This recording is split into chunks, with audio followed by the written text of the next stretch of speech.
empanga ririya Koowe nuwasingire empaka za Mbarara Ladies Open bwanyuma yo kwebembera abantu mbero bibiri ebyempaka zimazire ziri kuhindura achayi cha golfu aharboma Mbarara.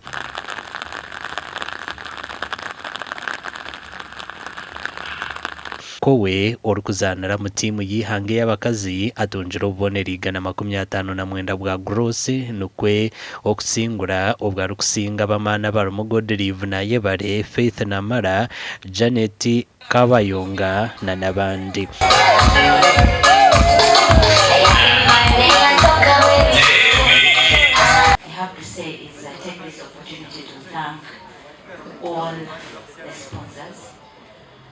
Mostly my VP.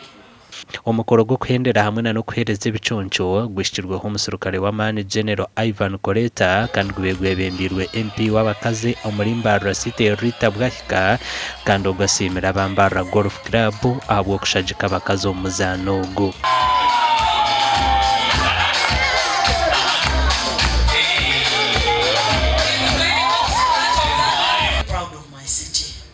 Proud of Mbarara City.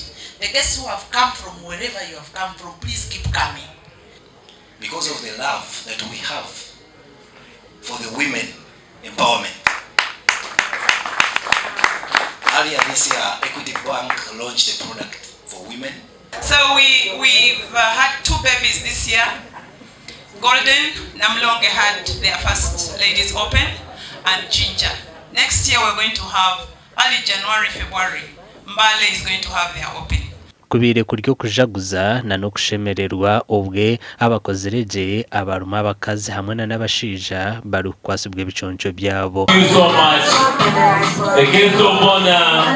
Abashagikire empakeza ba Equity Bank na Kashara Coffee barangirire kuba kuzagomeza muno bashagika empakezo kumara imyaka 5 gasha kwa Rogers bya mukama.